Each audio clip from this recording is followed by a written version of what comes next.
네, 오늘 와주셔서 감사하고 약간 이렇게 불이 꺼지면 이럴지 몰랐는데 약간 영화관 같은 느낌이 나네요. 근데 그런 내용은 아니고, 네. 발표 제목은 이제 AWS 위에서 그들이라고 해놨는데 저희는 스타트업이고요. 한 사이즈는 10명 정도가 되고, 이제 쿠버네티스를 아마존 웹 서비스 위에서 운영하고 있습니다. 그래서 왜 그렇게 해야 했는지, 그 다음 어떻게 하고 있는지, 그 다음 뭐 레슨 앤 런 같은 걸 공유를 드릴게요. 혹시 중간중간에 이제 뭐 목소리가 작거나 아니면 질문거리가 있으시면 바로바로 물어봐 주셔도 괜찮고요. 네. 그래서 제가 간단히 소개를 하면은 이제 저는 GitHub에선 이런 아이디를 쓰고 있고요. 한 3, 4개월 전까지 이제 아파치 제플린 커미터로 이제 열심히 활동을 하다가 이제 회사가 돈을 벌어야 되니까 네, 열심히 회사 일을 하고 있고요. 그 다음 스타트업 엔지니어입니다. 이제 회사에 보시면 뭐 여러 가지 뭐 피처도 개발하시고 아니면 뭐 다양한 분들이 있으실 텐데 저 같은 경우는 이제 잡다한 일들 뭐 네트워크 세팅하고 인프라 세팅하고 뭐 배포 이런 거 하고 아니면 때때로 이제 뭐 데이터 파이프라인 만들고 다양한 일들을 하는 그런 엔지니어고요. 네, 저희 서비스는 제플이라는 서비스고 이제 사용자한테 그 컨테이너를 하나씩 주면서 뭐 스파크든 파이썬이든 분석할 수 있도록 하는 이제 그런 서비스를 하고 있고요. 아직 베타입니다. 네, 그래서 이제 시작 전에 간단히 그 질문을 몇 개를 드려볼게요. 왜냐하면 이제 아시는 그 분들에 따라서 제가 설명해야 될 그 범위가 달라지니까 혹시 쿠버네티스를 들어보신 분? 아마 전부시겠죠. 네, 쓰고 계시는 분. 네, 좀 계시고 그 다음에 이제 콥스라는 걸 들어보신 분. 네, 많이 계시네요. 그 다음에 마지막으로 AWS VPC, 뭐 ELB, ALB 이런 것들 혹시 들어보셨거나 아니면 아시는 분? 네, 많으시네요. 감사합니다. 네. 네, 그러면 이제 저희 회사 이름은 제플인데요. 왜 저희가 쿠버네티스를 쓰고 있는지를 설명을 드릴게요. 그냥 쓸 수는 없는 거잖아요. 그래서 이제 저희는 작은 스타트업이고, 인프라에만 할당된 엔지니어가 없습니다. 뭐 제가 휴가 가거나 아니면 뭐 부득이하게 퇴사하면 이제, 네, 없는 거죠. 그래서 저희는 인프라 의존도를 최대한 줄이고 싶었어요. 그냥 깔끔하게 셀프로 알아서 잘 굴러가고 힐링되고, 그 다음 손 많이 안 타는. 그 다음 저희는 엔터프라이즈 서포트를 이제 곧 해야 되는데, 이런 것도 하나 이유였었고, 그리고 저희는 저희 서비스만 컨테이너로 돌지 않습니다. 유저들한테 이제 그 컨테이너 하나씩 또는 N개씩 주고 있고요. 그리고 마지막으로 이제 저희가 찾아봤을 때는 뭐 쿠버네티스 말고 다양한 솔루션이 있는데 저희한테 맞는 그 대안들이 없었어요. 네, 이거는 이제 천천히 설명드리겠습니다.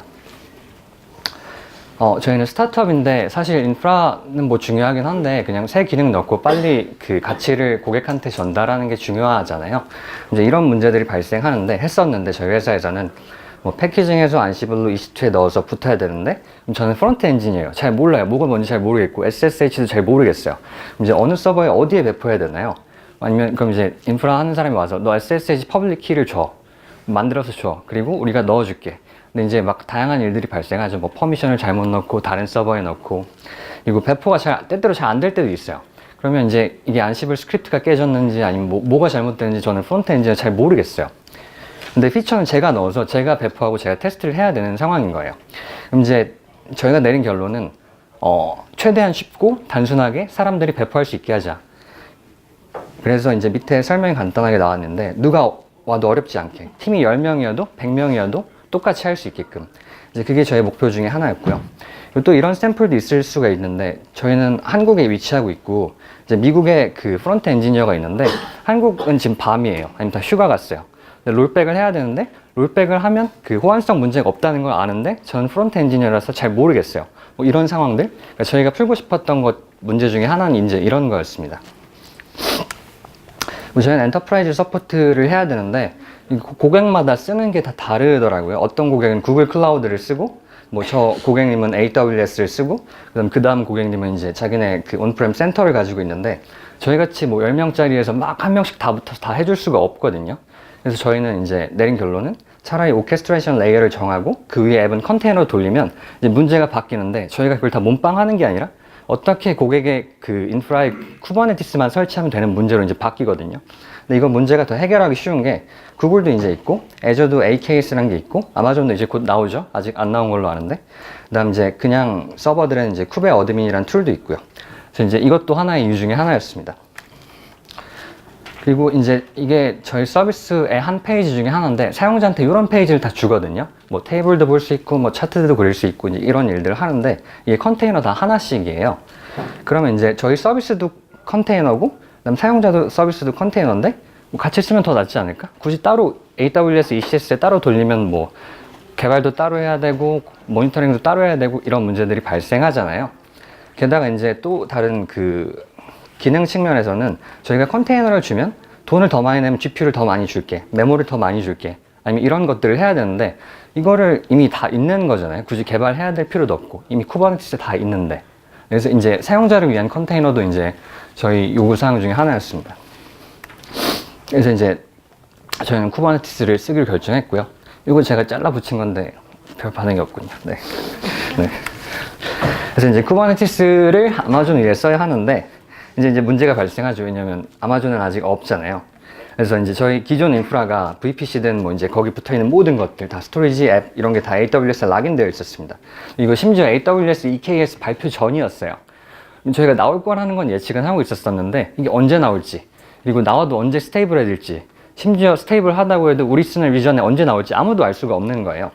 그리고 저희는 경험상 그 AWS 서비스가 나온다고 해서 바로 그 버그를 겪은 적도 많았었거든요. 그래서 그냥 차라리 올리자라고 이제 결론을 내렸습니다. 그래서 여기 제가 파란색으로 다 해놓은 건 다 링크거든요. 그래서 나중에 여기 구글 글 가시면 요 그 슬라이드를 보실 수가 있는데 나중에 요거 다 한 번씩 찾아보시면 네, 될 것 같습니다. 아무튼 그래서 이제 여기 나와 있는 링크 중에서 콥스라는 게 가장 활발하기도 했고 그 다음에 이제 가장 많은 것들 옵션들을 지원해 주기도 했었고요. 실제로 들어가 보면 이제 뭐 몇 시간 전에 커밋이 되고 모든 대부분의 파일들이 이제 대부분 다 금방 업데이트가 되고 이슈도 많죠. 그래서 저희는 이제 이걸 쓰기로 결정을 했습니다. 네, 이게 네, 여기 있네요. 네. 그럼 이제 콥스가 무엇들을 해주냐에 대해서 간단히 설명을 드릴게요. 이제 콥스는 이제 멀티 마스터를 이렇게 잘 셋업을 해주고요. 그다음 테라폼 파일을 생성해 주는데 테라폼 파일은 혹시 간단히 설명을 드리면 AWS에서 이제 내가 뭐 뭘 만들 때 버튼 눌러서 만들면 그 사람이 없으면 다른 사람이 그걸 못 하잖아요. 그래서 이제 인프라를 코드 수준으로 내려서 이제 모두가 다 할 수 있게. 근데 이제 클라우드 포메이션이랑 차이는 이제 다양한 그 클라우드 벤더들을 지원한다는 게 좀 차이입니다. 아무튼 그래서 이제 테라폼을 떨궈주기도 했었고, 그 다음 컨테이너 네트워크 인터페이스를 여러 가지가 있는데 그 중에 선택도 가능하고요. 필요에 따라서. 그 다음 모든 워커나 마스터 노드는 이제 ASG로 관리돼서 뭐 죽음 알아서 살려주고, 그 다음 스팟 인스턴스도 지원하고요. 그리고 이제 설정 정보나 키들은 이제 S3에 백업되고요.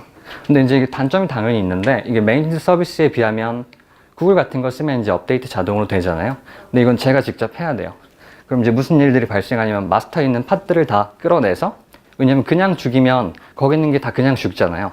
그렇지 않게끔 그 마스터에 돌고 있던 것들을 내려서 다른 데로 옮기고 그 다음 그걸 업그레이드 해야 되는데 이런 걸 다 본인이 이제 해야 합니다. 옵션들이 굉장히 많고요. 이 옵션 어드민한테는 좋은 게 제가 세팅할 수 있는 게 많잖아요. 근데 이제 읽을 것도 당연히 많습니다. 그래서 자세히 챙기지 않으면 시큐리티 문제가 당연히 생길 수가 있고요. 사실 저희는 10명이라서 이 모든 걸 다 챙기기가 힘든데 여기 보시면 무슨 이상한 그 뭐 문구가 보이는데 뭔가 안 좋아 보이죠? 네. 이게 1.7.0을 쓰면 이 문제가 발생할 수 있습니다. 7.1부터. 그래서 어쨌든 많이 읽어야 합니다. 단점 중에 하나고요. 그리고 이제 그 매니드 서비스를 쓰면 대시보드도 깔아주고 막 어카운트도 잘 세팅되고, 이거 다 매뉴얼입니다. 그래서 이제 이런 고통들을 다 겪고 나서 세팅을 해야 하는데, 그래서 혹시 쿠버네티스를 혹시 모르시는 분들이 있을까봐 다음 이제 슬라이드랑 연결이 되거든요. 간단히 설명을 드리면 이게 이제 클러스터 덩어리고요. 여기 위에 노드와 마스터가 있는데 이것들은 다 그냥 EC2 인스턴스라고 생각을 하시면 돼요. 그래서 이제 콥스가 어떤 그 아키텍처로 이제 만들어 주냐면, 이게 아마 글씨가 좀 작을 것 같은데 제가 가서 설명을 드릴게요. 여기 보시면 이게 이제 리전 하나고요. 그 다음에 이건 VPC, 네트워크, 그 프라이빗 네트워크라고 보시면 됩니다. 그래서 이제 여기 안에 퍼블릭 서브넷 위쪽 있고요. 그 다음 아래쪽에 뭐 프라이빗 서브넷이 있는데, 이제 콥스 같은 경우에는 프라이빗 서브넷에 마스터 노드, 그 다음 워커 노드를 만들어주고요. 그 다음 아까 설명드렸듯이 이쪽에 오토 스케일링 그룹을 관리해서 뭐가 죽으면 다시 살려줍니다. 근데 이제 HA 같은 걸 세팅하실 때는 이제 마스터를 각 그 에이지별로, 존별로 각각 만들어주고요. 그래서 이제 단점은 돈이 많이 듭니다. 왜냐면 곱하기 3 해야 되잖아요. 네. 그리고 NAT도 이제 존별로 만들어야 되니까 이제 이것들 이따가 설명을 드릴게요. 어쨌든 하고 싶은 그 여기는 이제 서브넷별로, 그 다음에 존별로 저렇게 마스터와 그 워커 노드를 하나씩 만들어줍니다. 네, 그 다음 이제 그 어떻게 클러스터를 만드는지 간단히 설명을 드릴게요. 왜냐면 이제 나중에 뭐 회사 가서 해보시거나 할 때 이제 필요한 것들이 조금씩 있거든요. 이제 그것들 위주로 설명을 드릴게요. 이제 키나 설정 파일들이 S3 버켓에 저장되는데 이걸 만들어야 됩니다. 그래서 이걸 환경 변수에 넣으면 되고요. 그 다음 저희가 쿠베시트, 클라이언트를 통해서 명령을 내리게 되는데 뭐 배포에, 롤백해, 뭐 스케일 아웃해 이건 퍼블릭 엔드포인트가 있어야 되잖아요. 왜냐면 제 컴퓨터랑 붙어야 되는 거니까. 그래서 이걸 위한 도메인이 필요합니다. AWS 쓰시면 이렇게 라우트 53에서 도메인을 구매하셔서 세팅하시면 되고요. 그 다음에 이제 클러스터 퍼미션을 준비하셔야 됩니다. 이게 조금 많이 요구하는데 실제로 이걸 다 쓰진 않고 나중에 롤을 만들 때 제한이 돼요. 그래서 제가 사이즈를 좀 키워보면 딱 봐도 다 위험해 보이는 퍼미션이죠. EC2 풀 액세스 다 풀 액세스잖아요. 이걸 실제로 다 쓰진 않고요. 이제 나중에 롤을 만들어서 그것들만 이제 그 각 EC2 머신한테 줍니다. 이거 설명드릴게요. 네.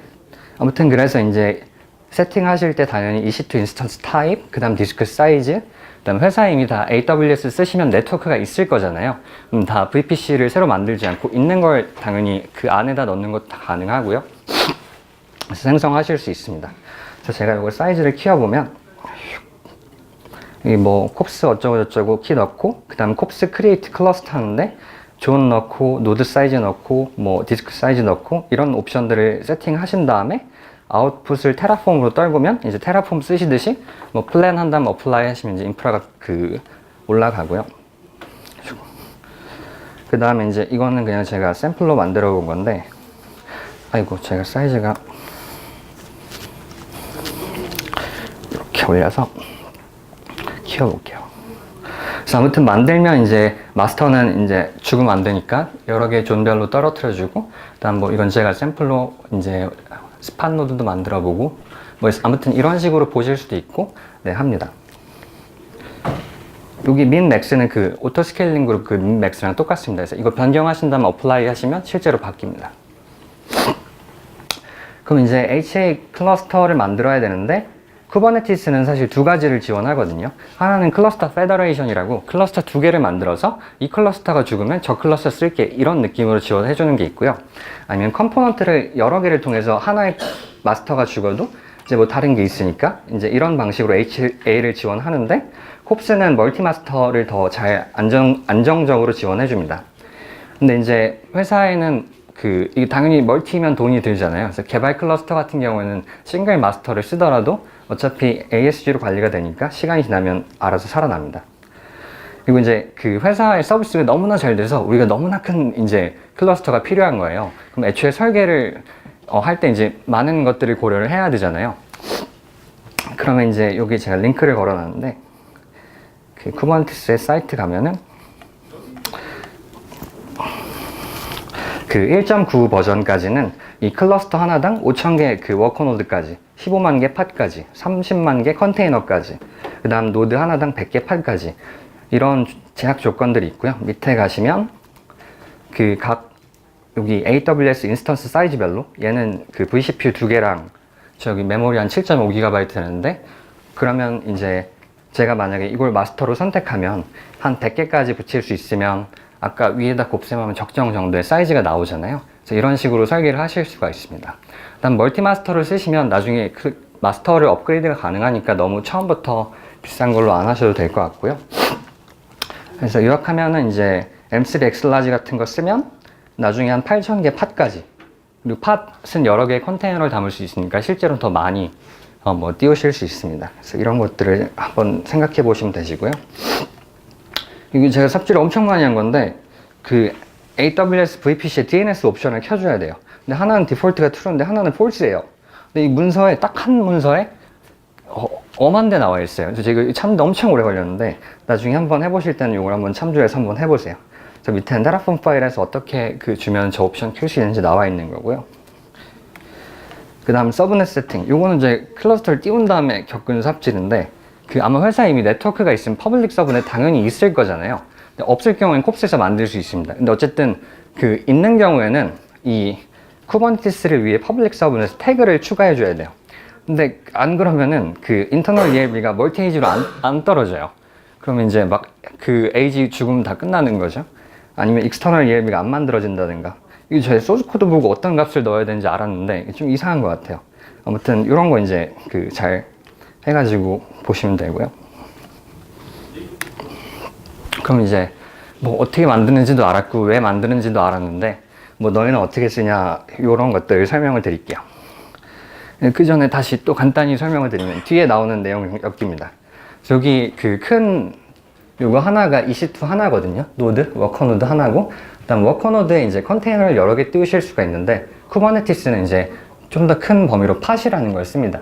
그래서 이제 요 동그라미들이 팟 하나씩이고, 팟 안에는 컨테이너가 여러 개 붙을 수가 있어서, 그래서 노드, 팟, 그다음 팟 안에 컨테이너라고 생각하시면 될 것 같아요. 그리고 이제 이 팟들은 다 IP를 가지고 있는데, 요거를 팟을 직접 접근하진 않거든요. 할 수는 있는데 어쨌든 보통은 이렇게 안 쓰고 앞에 서비스라는 걸 만들어서 이렇게 비슷한 팟들을 이렇게 묶어서 서비스 B를 만들어서 그 서비스 B를 통해 접근합니다. 이거를 왜 설명을 드리냐면 저희 아까 제가 앞에서 설명드렸었는데 저희 앱들이 이제 쿠버네티스 클러스터에 뜰 거잖아요. 근데 저희는 이미 유저들을 위해서 AWS 컨테이너 서비스를 쓰고 있었거든요. 그럼 재밌는 일들이 저희 앱은 이 쿠버네티스 안에 뜨는데 그 유저 컨테이너들은 밖에 떠요. 뭐 둘이 통신을 해야 되는데 어느 날 이런 일들이 발생하는 거죠. 얘가 쓰고 있다가 안 쓰면 이제 저희가 죽여야 되잖아요. 그럼 이쪽에서 날 죽여줘라고 이쪽으로 이제 리퀘스트를 보내는데 못 받습니다. 왜냐면 이제 죄송합니다. 설명을 드릴게요. 이제 클러스터 내부의 IP가 마스크레이드 돼서 네트워크 외부에서 저 팟을 볼 수가 없어요. 그 NAT 같은 거라고 생각하시면 될 것 같아요. 그 IP 하나를 쪼개서 쓰는 거예요. 그래서 실제 여기 안에 접근하려면 IP로는 안 되고 DNS를 써야 됩니다.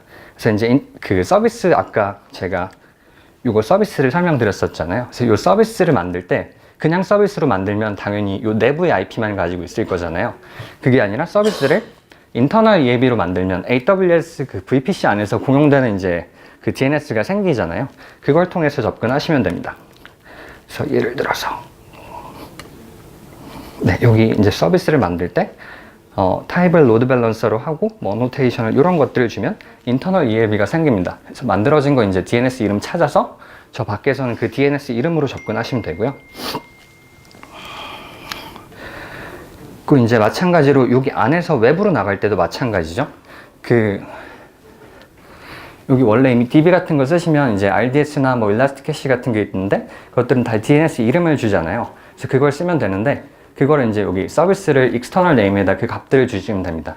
근데 이제 그 일반 EC2 인스턴스 같은 것들은 이제 IP를 넣으시면 안 되고 그 AWS 가시면 IP 위에 private DNS라고 있어요. 이 값들을 주셔야 이제 쓰실 수가 있습니다. 그래서 DNS 베이스로 접근하고 나가고 이제 이렇다고 생각하시면 되고요.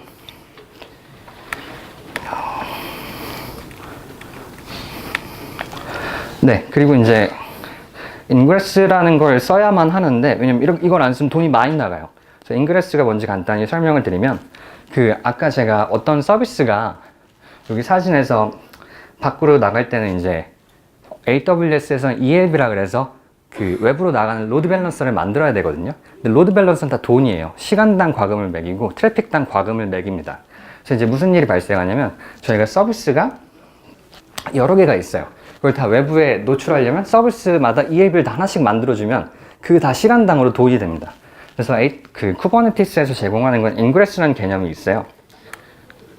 그래서 이제 요 서비스를 하나의 인그레스라는 걸 묶어서 하나의 ELB만 노출하고 거기 안에서 그 도메인 URL 베이스로 이제 서비스마다 이제 트래픽을 돌려주는 거예요. 그래서 하나만 인그레스를 쓰면 하나의 ELB만 노출할 수 있습니다.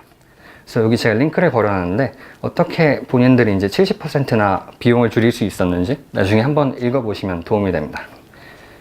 그리고 이제 이 인그레스는 룰이 있거든요. URL 어디는 어디 서비스로 가. 그다음 이제 그걸 실제로 해석해서 실행해주는 컨트롤러 같은 것들이 있는데 이 핸들러는 엔진엑스하고 테라픽이라는 그 프랑스 사람이 만든 게 있어요. 근데 이게 테라픽은 잘 안 됩니다. 나중에 한번 해보시면 아실 거예요. 버그도 많고 잘 안 돌아갑니다. 그래서 하실 때는 엔진엑스 인그레스 컨트롤러를 꼭 쓰세요. 그 다음에 이제 이거는 그러면 이제 이런 것들을 세팅한 다음에 저희 팀원들한테 이제 쓰라고 얘기를 해줘야 되잖아요. 이제 빌드하고 디플로이먼트 파이프라인 얘기가 나오는데, 이제 모티베이션은 딱 하나였어요. 아무나 배포할 수 있었으면 좋겠다. 제가 해주긴 싫었어요. 그 다음에 그 본인이 피처를 만들면 그 내용이 뭔지, 어떻게 테스트하는지 만든 사람이 제일 잘 알잖아요. 근데 저는 그걸 내가 왜 배포해야 돼? 라는 게 이제 받아들일 수가 없었어요. 그래서 배포를 미루지 못하게 머지가 되면 도커 이미지를 만들어서 그 사람한테 슬랙으로 보내자. 피할 수 없게. 그리고 에러가 발생하거나 무엇인가 잘못되면 자기가 배포한 거니까 자기가 롤팩할 수 있게 해주자. 뭐 이런 이제 요구사항들이 있었었고요. 그리고 제가 또 신경 썼던 것 중에 하나는, 저는 쿠버네티스가 좋고 옳은 답안이라고 생각하는데 회사의 누군가는 사실 아무 관심도 없을 수가 있거든요. 그래서 그 사람들한테 쿠버네티스를 배워서 뭐 쿠베시트에 뭐뭐뭐 해줘 막 이렇게 하라고는 얘기할 수가 없어요. 그래서 이제 그거를 잘 감싸는 원라인 커맨드 같은 걸 제공해야 된다. 이제 제 요구사항 중에 하나였고요. 그래서 뭐 그때 생각했던 거는 한 이 정도 느낌? 잘 보이실란가? 이 앞에다가 env는 뭐 dev로 넣고, 뭐 버전은 커밋해시든 아니면 이제 버전 값이든 넣고, 그 다음에 이제 앱 그 디플로이먼트 스크립트 실행하면 다 끝나게 딱 이 정도만 해주면 사람들이 모든 지구상에 있는 모든 사람들이 쓸 수 있을 거다라고 생각을 했어요. 그래서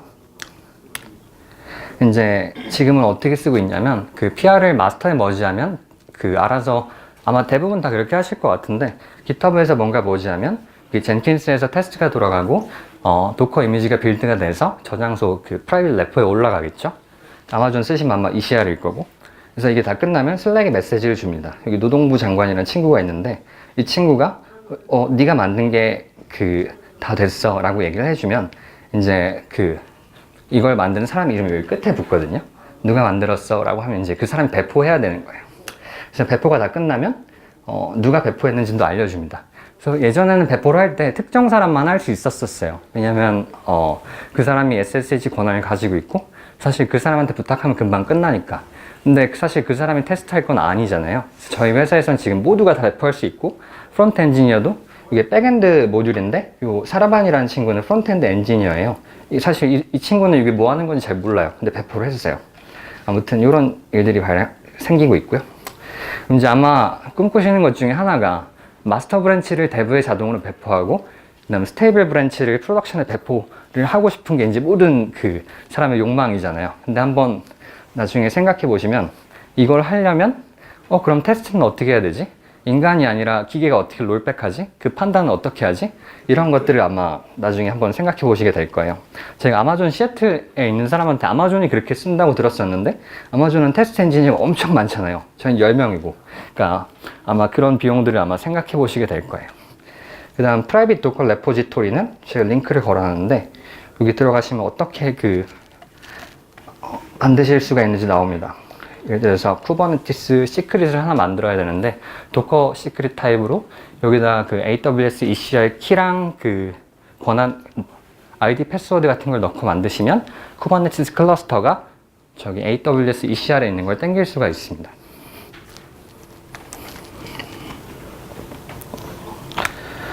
네, 그래서 이제 디플로이를 한다고 사실 끝나는 게 아니잖아요. 이제 뭐 여러 가지 옵션들을 쿠버네티스가 제공해 주는데, 저희가 쓰는 건 이제 이런 옵션들이 있고요. 이 왼쪽에 맥스 설지라는 건 얼마나 한 번에 증가시킬 거야 라는 거고요. 오른쪽에 있는 건 그러면 증가시키고 이미 있던 걸 내려야 되는데, 그럼 얼마나 한 번에 내릴 거야, 이 정도 느낌으로 받아들이시면 될 것 같아요.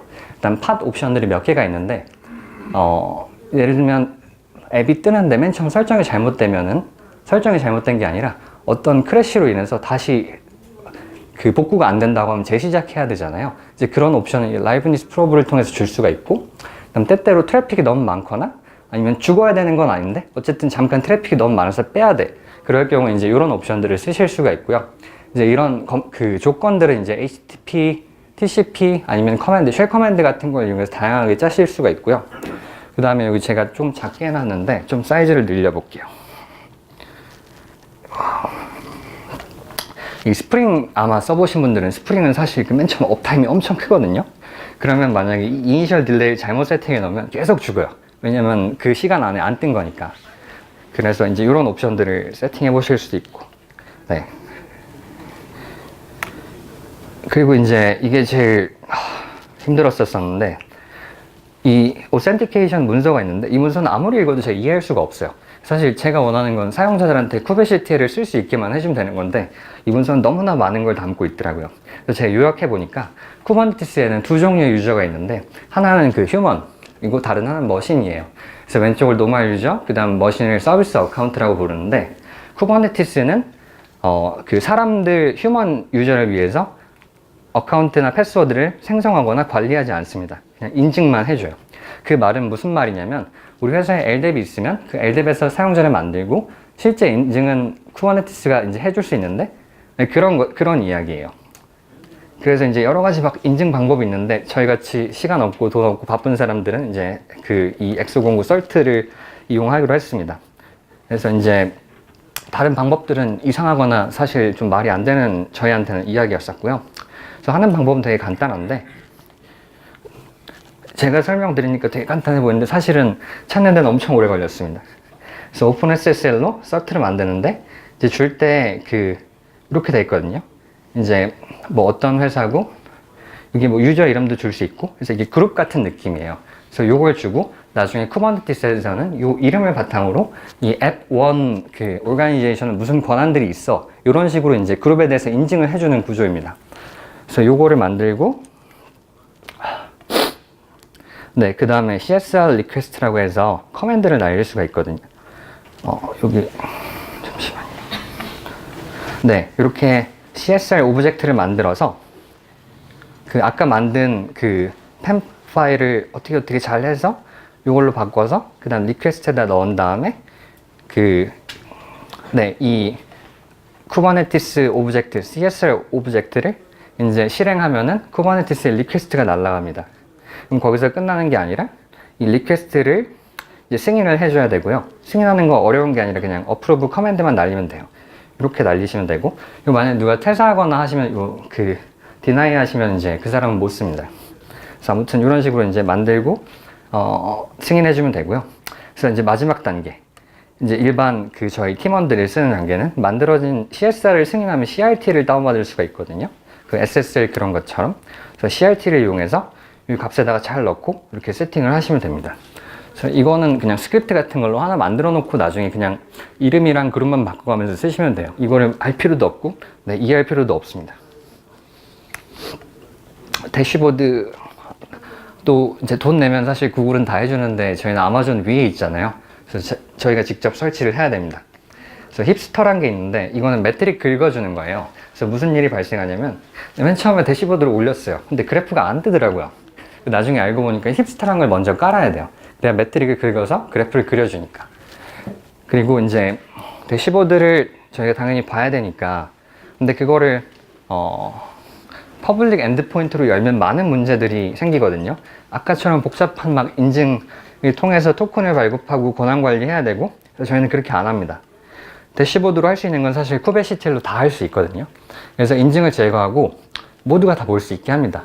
그 다음에 거기서는 아무것도 할 수 없고 리드 온리로 볼 수만 있게끔 합니다. 쿠베시티, 도커 EXEC처럼 그런 거 다 막아놓고요.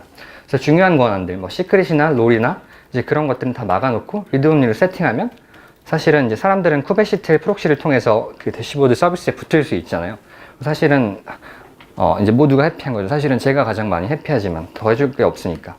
아무튼 이런 식으로 이제 저희는 쓰고 있고요.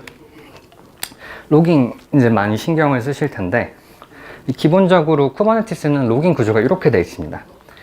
이게 이제 가장 쉬운 그 버전인데, 노드 안에 이제 팟들이 막 여러 개가 돌아가잖아요. 그럼 사실은 다 컨테이너 같은 거여서 여기 안에서 컨테이너에 있는 스탠다드 아웃이랑 스탠다드 에러가 다 파일로 떨어집니다. 그러면 이제 어떤 것들을 할 수 있냐면, 여기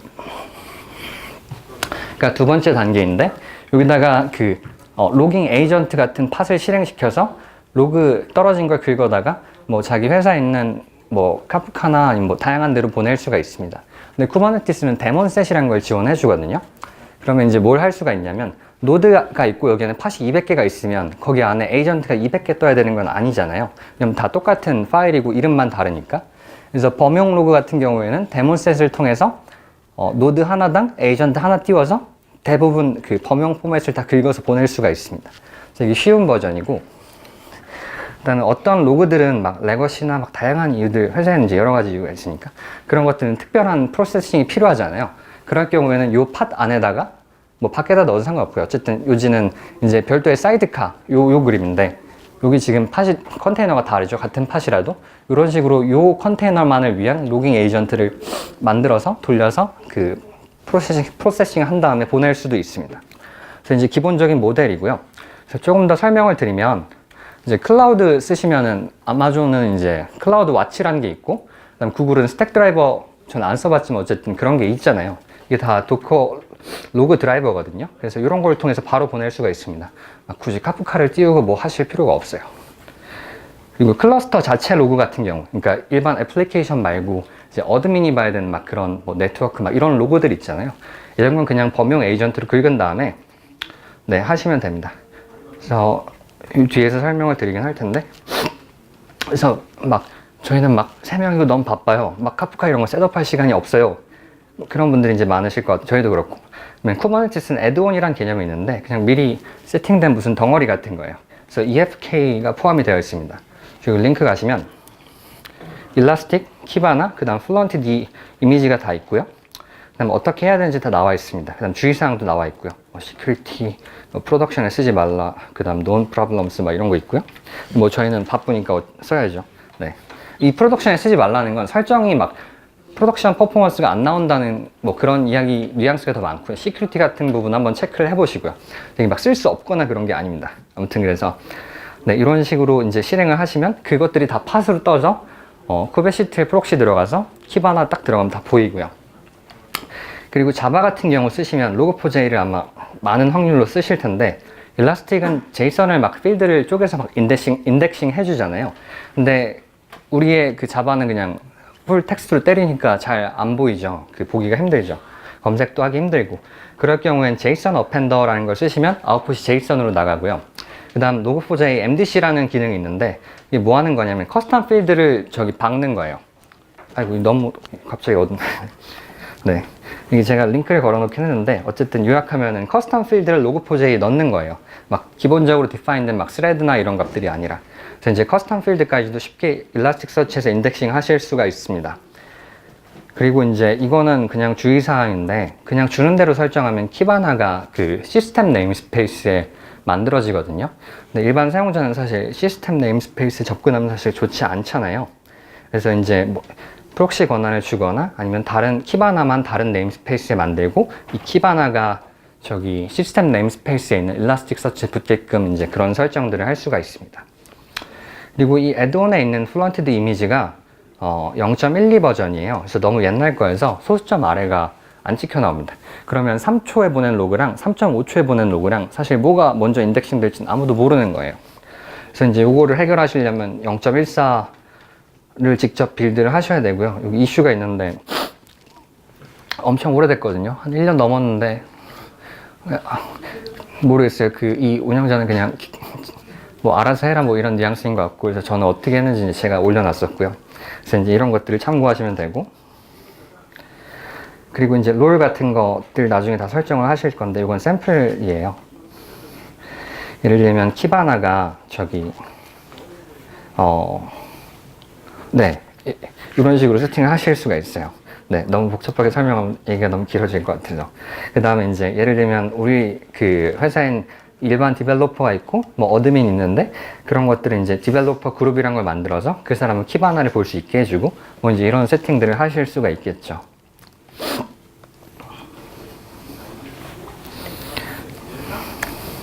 네, 그래서 교훈들 제가 얻은 거 사실 상처밖에 없는데, 네, 제가 생각했던 것도 엄청 힘들었어요.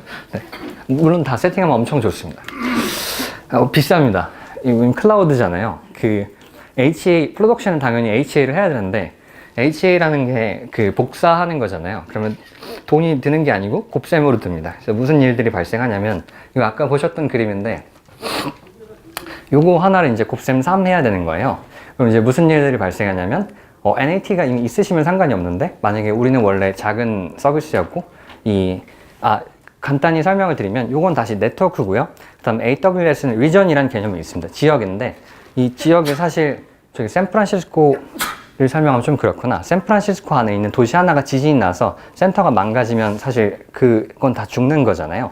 그래서 여러 가지 그 리전을 여러 개 존들로 나눠 놨습니다. 그래서 이제 존별로 존을 여러 개 띄워서 이제 얘가 죽어도 다른 애들이 살아있으니까 서비스를 할 수가 있는데, 이제 문제가 뭐냐면 이제 존별로 마스터 EC2를 띄워야 되고 돈이죠. 그 다음 마스터 EBS 디스크 붙여야 되고, 그 다음 ETC는 또 따로 디스크가 들고, 많이는 아니지만, 그 다음 NAT도 돈 들고요. NAT가 되게 비쌉니다. 아무튼 그 NAT를 써보셨으면 알겠지만 NAT 서비스를 쓰면은 시간당 돈 받고 트래픽별로 돈 받습니다.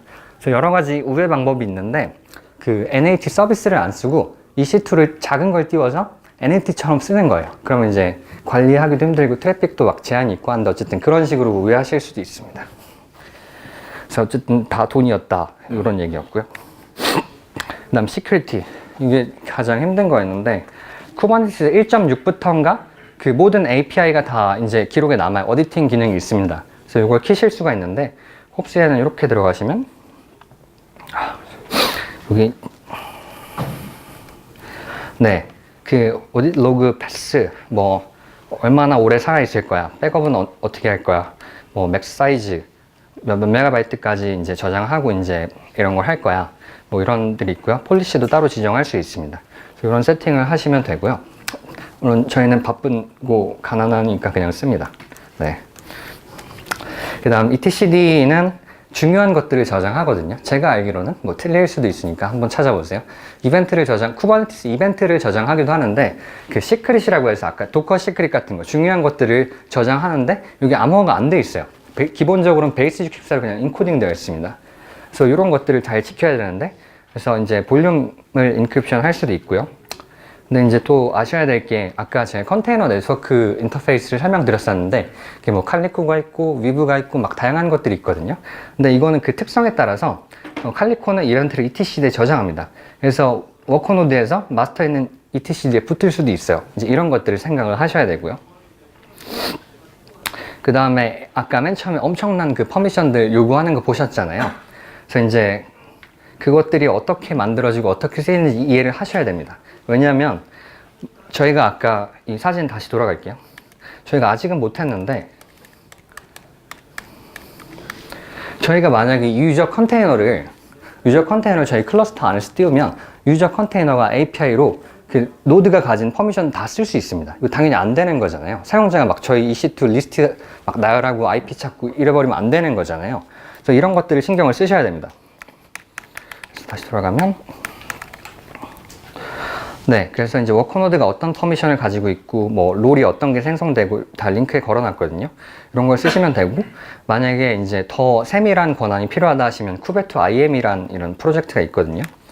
이게 뭘 하는 거냐면, 기본적으로는 제가 설명드린 것처럼 이 팟이나 서비스가 이 노드에서 돌아가니까 이 노드의 롤을 가지고 바로 붙을 수가 있어요. 특정 그 AWS 서비스에. 그래서 그러지 말고 저기처럼 이제 팟이나 뭐 서비스 별로 퍼미션을 따로 주고, 저기서 AWS 메타 그 192.168 뭐 어쩌고 하는 거기에 붙는 것들을 다 저기 프록시 컨테이너로 보내서 거기서 검증하고 막 이런 얘기들이거든요. 근데 이것도 다 비용이죠. 세팅하고 뭐 해야 되니까. 나중에 진짜 필요하실 때 한번 생각해 보시고요. 네, 이게 네, 그리고 진짜 레슨인데, 이게 새로운 걸 좋아하는 사람도 있는데 저는 좋아합니다. 근데 싫어하는 사람도 당연히 있을 수 있어요. 쿠버네티스를 너무 싫어하는 사람도 당연히 있을 수 있고요. 그래서 저희가 이걸 가져간다고 해서 팀원들이 당연히 써줄 거라고 생각하면 안 됩니다. 그래서 팀원들에게 여러 번 이게 왜 필요하고, 그 다음에 어떻게 쓰는 거고, 그리고 최대한 쓰기 쉽게끔 툴을 제공해 줘야 되고요. 런치러는 밥 먹으면서 이제 뭐 하는 건데, 이제 이런 교육이라고 하면 좀 그러네요. 세미나 같은 것들을 해야 되고요. 그리고 이제 도구가 아니라 풀려는 문제에 집중을 하셔야 됩니다. 쿠버네티스가 아니어도 사실 풀 수 있는 문제였었는데, 저희는 조건들이 몇 개가 더 있었긴 했는데, 그래서 그러면 그걸 써야 됩니다. 굳이 돈 많이 들어가는 거나 복잡한 것들을 쓸 필요가 없어요. 그리고 더 문제는 이 문제가 아니라 도구에 집착하면 팀원들을 설득할 수가 없습니다. 그러면 이제 결국에는 시도만 하고 막 시간만 많이 들어간 이제 그런 결과만 남겠죠. 그리고 도구를 가져온다고 해서 사실 끝나지가 않아요.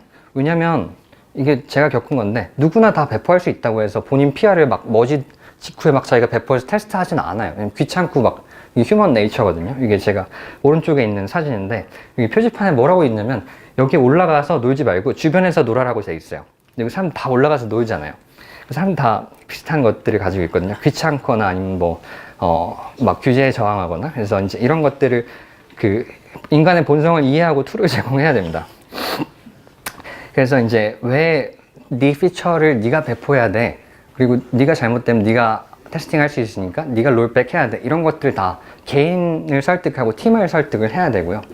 그 다음 여기서 끝나는 게 아니라 그 사람들이 쉽게 쓸 수 있게 툴뿐만 아니라 이제 자기가 했으면 그게 결과로 나오고 뭐 봇 같은 걸 통해서 잘 배포했는데 테스트가 잘 끝났어. 이제 이런 것들도 프로세스에 넣어야 되고요. 그래서 이제 사실은 요약을 하면 이제 도구가 끝나는 게 아니라 팀의 컬처를 가져와야 돼요. 그래서 이게 가장 힘들었던 것 중에 하나였고요. 그래서 저희는 뭐 사이즈가 엄청 크진 않아서 이제 잘 적응을 하고 있습니다. 그래서 저 발표는 여기까지였는데 혹시 궁금한 거 있으신 분? 네. 없으세요? 이제 불을 좀 켜면 아마 좀 편해지시겠죠. 네.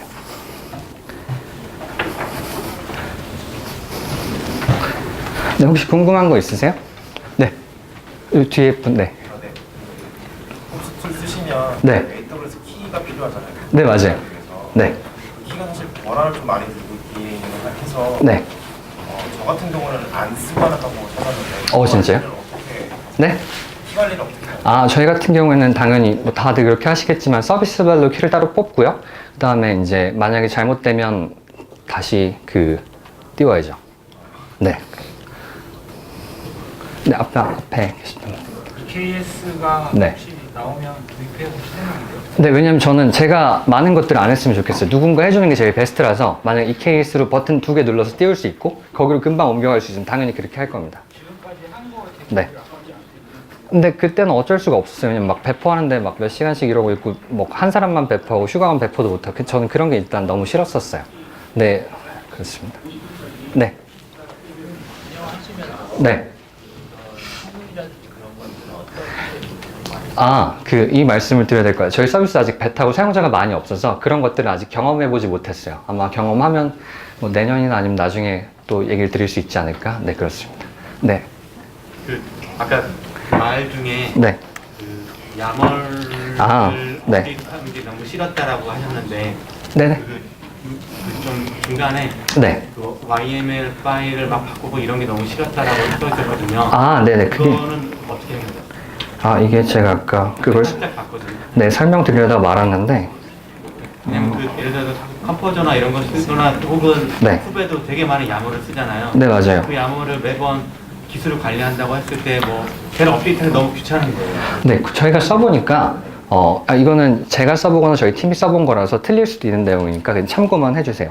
이게 말씀하신 대로 이 버전 넣고 그걸 매번 기술 커밋하면 막 쓸모없는 게 엄청 생기거든요. 저희는 저장 안 하고 리플레이스 합니다. 그 다음 디플로이먼트 하시면 똑같은 이미지는 리플레이스가 배포가 다시 안 되거든요. 해보시면 아실 거예요. 저희 타임스탬프나 누가 배포했는지를 YML에다 박아서 이제 합니다. 그래서 저희는 쿠버네티스 문서에 있는 대로 막 100% 그대로 쓰진 않아요. 네. 혹시 또 마지막 시간이 거의 다 된 것 같은데 없으세요? 네. 제가 사실 짤방을 많이 준비했는데 제 말이 너무 빨라서였거나 아니면 이제 뭐 세대 차이 여러 가지 이유가 있을 것 같은데 네. 아무튼 들어주셔서 감사하고 네. 남은 시간 즐겁게 보내시다 가시면 좋겠습니다. 감사합니다.